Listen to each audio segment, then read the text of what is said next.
Ça a l'air très plombant, ces affaires-là, et ça l'est, mais on a quand même des chances tout à fait sérieuses d'avoir la peau de ces accords. Là, on est quand même dans un virage. Il faut faire attention à ne pas le louper, le virage, parce que si on rate le virage du CETA, on va avoir du mal à rattraper le truc derrière.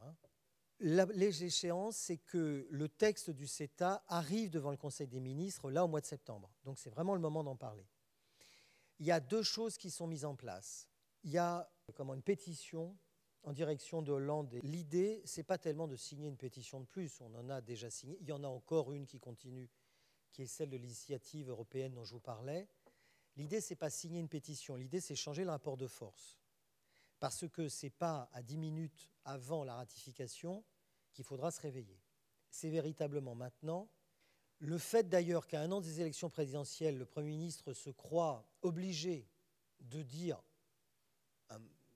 une promesse en l'air, bien sûr, mais enfin, en tous les cas, se croit obligé de le dire, c'est quand même le signe qu'il y a un certain nombre de choses qui commencent à venir, que cette question est une question politiquement suffisamment grave pour qu'il y ait la volonté, enfin la nécessité des élus politiques d'abandonner là et d'en rester là et de ne pas aller plus loin, de ne pas ratifier ce truc. De la même manière qu'il y a une mobilisation aussi de plus long terme, les déclarations des collectivités hors TAFTA et hors CETA. Ça aussi, ça compte beaucoup, parce que là, on est dans des oppositions institutionnelles. On est dans des oppositions institutionnelles, y compris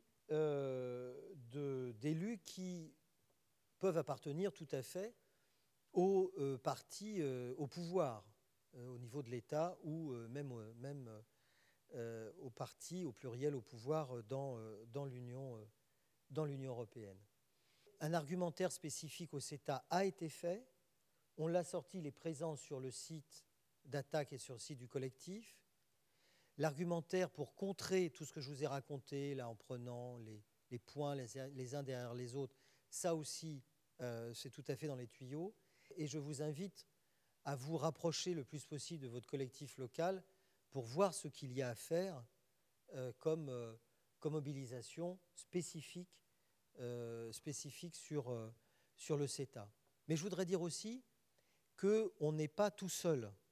On n'est pas seulement les collectifs Stop TAFTA, on n'est pas seulement en France, on est dans tous les pays de l'Union européenne, présents plus ou moins, mais en tous les cas, on est présent dans tous les pays, très fortement dans des pays comme l'Allemagne, mais aussi dans d'autres, y compris dans des pays où on n'imaginait pas du tout pouvoir obtenir, par exemple, les signatures sur l'initiative citoyenne européenne. On en a obtenu pas mal dans des pays comme la Roumanie, comme des pays comme la Pologne, dans des pays comme la Grèce, où on n'allait pas imaginer a priori qu'on allait obtenir d'aussi bons résultats. On n'est pas tout seul et on travaille aussi avec les amis américains. Il y a des mobilisations aux États-Unis. D'ailleurs, les mobilisations aux États-Unis sur le commerce international ne sont pas récentes, elles sont réelles et elles ont contraint les maintenant 2 derniers candidats à la présidentielle à se prononcer contre un autre accord de libre-échange de très grande ampleur qui est le TPP, le partenariat transpacifique, parce qu'il y a une vraie mobilisation aux États-Unis sur ces accords-là du fait de l'ALENA, du fait que ça fait 20 ans qu'ils sont dedans, et également une mobilisation très forte au Canada, notamment sur la question des services publics. Donc on n'est pas sans atout. On a déjà obtenu des choses. On a aussi obtenu des oppositions institutionnelles. Enfin, obtenues. Elles sont venues, je ne dirais pas toutes seules, parce que c'est la mobilisation qui fait ça. Mais la Chambre des députés du Luxembourg, on ne peut pas dire... ils ont 2 députés de gauche, je me suis renseigné. Voilà. Bon, mais néanmoins, ils ont pris une résolution qui dit on ne veut pas de ce genre d'accord parce qu'il y a un problème avec le mécanisme de règlement des différends, il y a un problème sur l'éthique des pseudo-magistrats qu'il y a là-dedans, qui ne sont pas des magistrats. Enfin bon, même la Chambre des députés du Luxembourg pour rendre ce genre de résolution.